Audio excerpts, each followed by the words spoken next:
Hi everybody, Golden Era Bookworm here, and in today's video interview with Robby Robinson, we hear Robby Robinson's opinion on why high intensity training worked for Mike Mentzer and Dorian Yates, and his opinion on the best training methods for getting shredded for bodybuilding competition. Robby also recalls Arthur Jones and the birth of the high-intensity training system, the rise and fall of Mike Mentzer, and also discusses the success that Dorian Yates had with high-intensity training, which helped him win 6 Olympias. Enjoy. You met Arthur Jones early on. Did you ever train with him, with Arthur Jones? No, he invited me down to his big estate. And he had all the weights, all the machines. I thought it was kind of a revolutionized thing for me to see all of this, because I had never seen anything like that. And it was in this big, huge airplane hangar. He had all these machines, and he carried me through all the machines. And I'll be honest with you, that kind of training, what Mike Mentzer introduced into the system, was it has a huge effect on you. It does work, but when you're talking about competition training, that's a whole nother ball game. You got to do a few more reps. You got to do a few more sets. One rep, that's not going to do it. You need to really get in there and kick yourself in the behind.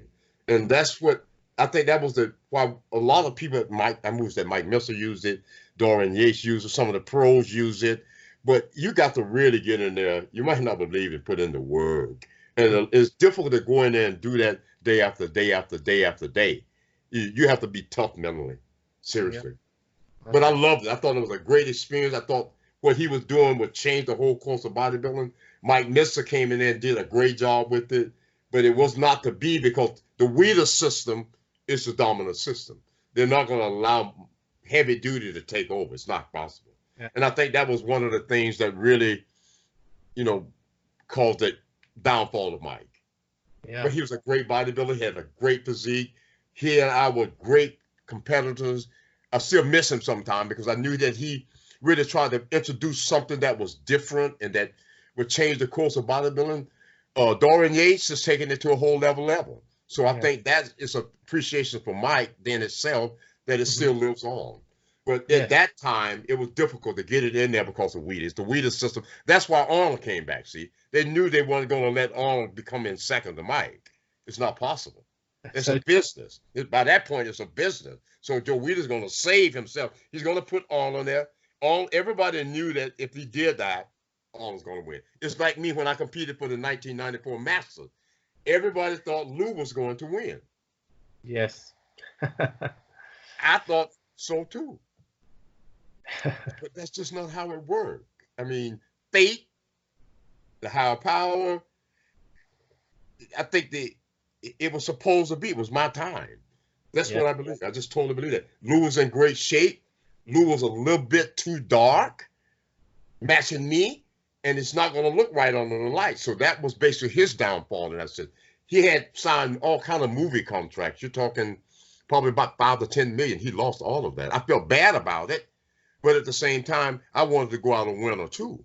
So when they gave me the trophy, when they called my name, Master Missile for 1974, I say, yes, yeah. I go to have me a Sandow. That's great. I said to myself, I retire right here. That's it. That's fantastic. I love it. So we move on to the 1970 Mr. Olympia. Can you describe your experience watching the battle between Arnold and Sergio? How did you feel? What's your recollection? I think the downfall of Sergio in that competition was that he allowed Arnold to psych him out. I was there at the competition, watching the whole competition. And see, in those days, nobody really went to bodybuilding competition. There wasn't a lot of people there. The audience had basically the judges and maybe 20 people. There wasn't a lot of people. They didn't show the audience, see. They just showed the guys on stage. But when the judge asked you guys, please leave the stage, well, Sergio walked off in his haze on stage, out on the stage and posed. And they gave the title for Arnold just because of that. But if you're talking physique to physique, Sergio leave you. I have to say that. Yeah, no disrespect to Arnold. They showed the best pictures of Arnold in the best position at that point. But Sergio Levy was on a whole nother planet. Nobody looked like nobody could even think about looking like that.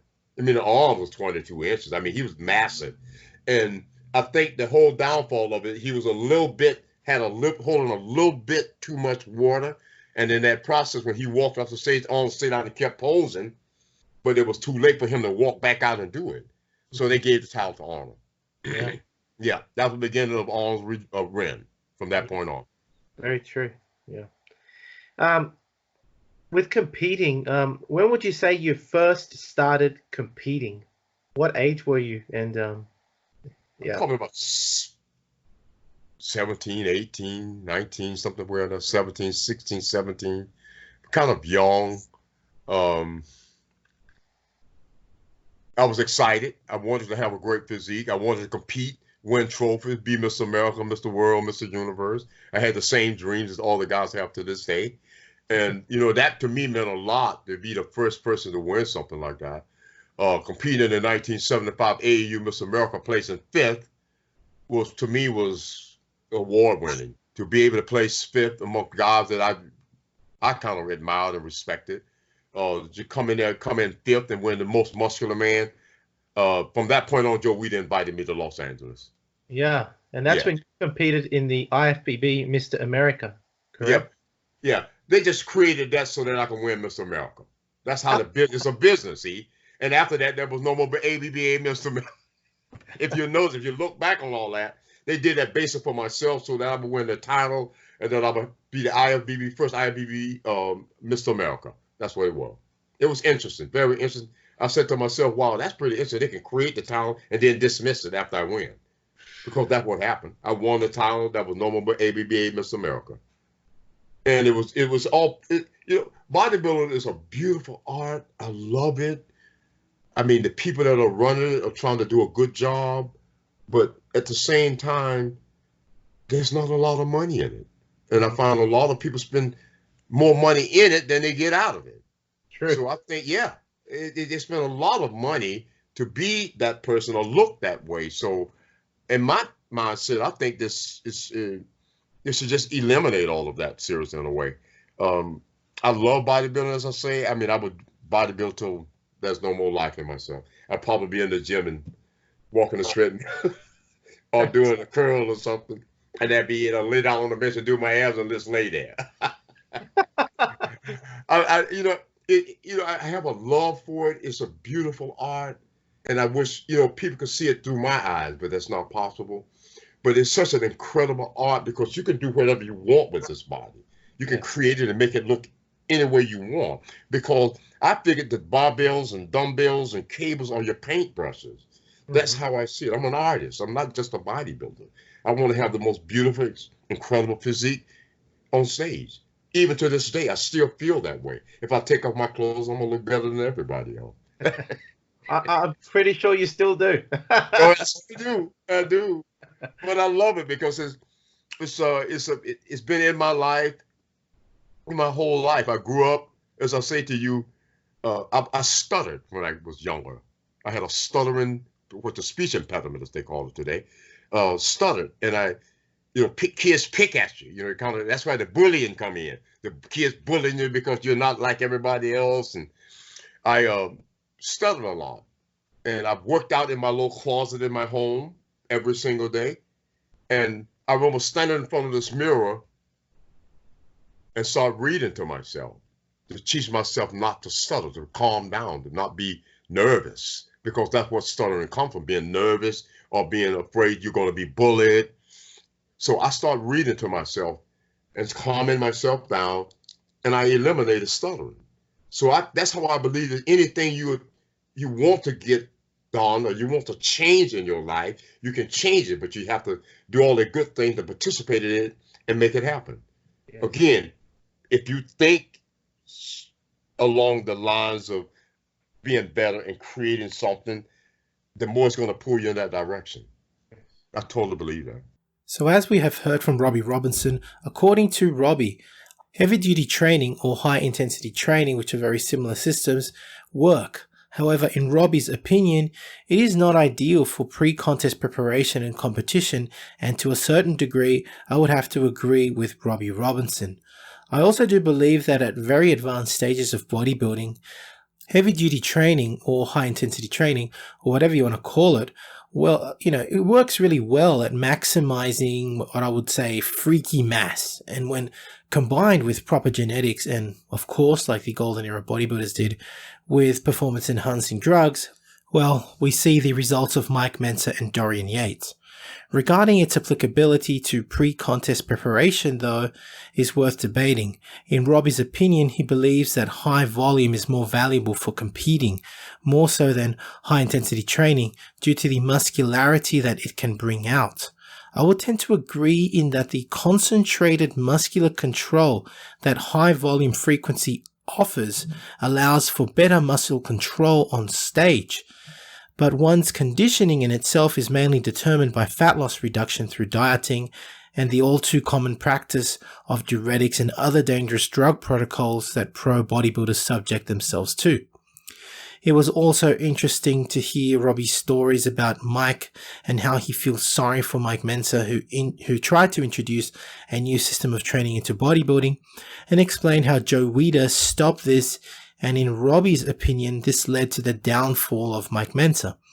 According to Robby Robinson, Arnold coming back to the Olympia was also an opportunity for Weider to place his high-volume approach back on the map and cement it as the greatest bodybuilding system, to the detriment, of course, of Mike Mentzer. Now to Dorian Yates. Dorian, of course, still promotes high-intensity training nowadays, having found success with it and having won 6 Olympias. It was also great to hear these stories from Robby Robinson regarding the golden years of bodybuilding, particularly about the battles between Sergio and Arnold, and his own battle against Lou Ferrigno in the 1994 Masters Olympia, which he of course won. So I do hope you have enjoyed this 5th video on Robby Robinson's opinion on why high-intensity training worked as it did for Mike Mentzer and Dorian Yates, and his opinion on the best training methods for getting shredded for bodybuilding competition. If you've enjoyed this video, please give the video a like, subscribe, and click the bell button to be notified of the next video. If you want to learn more about Robby Robinson's approach to bodybuilding, please make sure to visit his website for his excellent books on bodybuilding. And thanks to my collaboration with Robby and with Robby's blessing, Robby's arm and chest and back booklets are now available as ebooks at www.goldenerabookworm.com. That's it from me. This is the Golden Era Bookworm saying bye for now. Golden Era bodybuilding booklets are available at www.goldenerabookworm.com, including Steve Reeves, Reg Park, Vince Gironda, Larry Scott, Arnold Schwarzenegger, Mike Mentzer, Danny Padilla, and much more. Online training is now available, including my new program, Novice to Classic, a program geared towards beginners and novices looking at developing a classic physique, as well as Classic Cut, geared at those who wish to lose weight and gain muscle fast. Details available at www.goldenerabookworm.com. Need a bodybuilding poster for your gym or office? Then check out Iron Man Magazine archive.smugmug.com for the highest quality posters on the planet. Scroll through the galleries of all the legends, including greats such as Arnold, Frank Zane, Sergio Oliva, Serge Nubret, Tom Platz, and Larry Scott, and much, much more, and select your poster now. As a natural bodybuilder, it is imperative to know your own testosterone levels, as they are a reflection of the anabolic environment created by your diet and training. I would highly recommend using the male hormone test kit from Let's Get Checked, and make sure you use my code GOLDEN30 for a 30% discount. Again, the advantage of checking yourself regularly is that you will know how well your body is anabolically primed to put on the much desired muscle you are working for. Get your gym wear and Golden Era apparel at the new Golden Era Tees shop, featuring designs from the Silver Era and Golden Era legends, available as tanks, shirts, sweatshirts, and hoodies in all sizes and colors. To support your favorite YouTube channel, please visit teespring.com/stores/Golden Era Bookworm for merchandise including t-shirts, hoodies, face masks, phone cases, and much, much more. Once again at teespring.com/stores/Golden Era Bookworm. Become a patron at www.patreon.com/Golden Era Bookworm for hard to find books, scans of rare photos, and articles on the golden era of bodybuilding.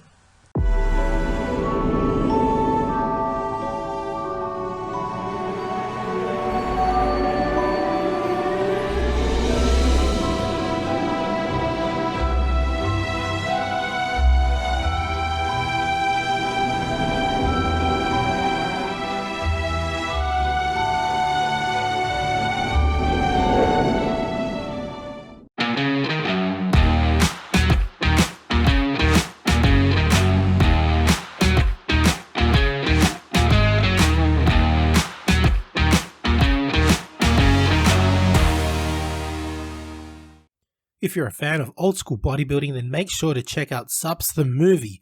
Filmmaker Alex Ardenti explores the $40 billion sports supplement industry, delving into the origins, evolution, and current state of supplements used by millions of fitness enthusiasts worldwide, available at Amazon and Vimeo.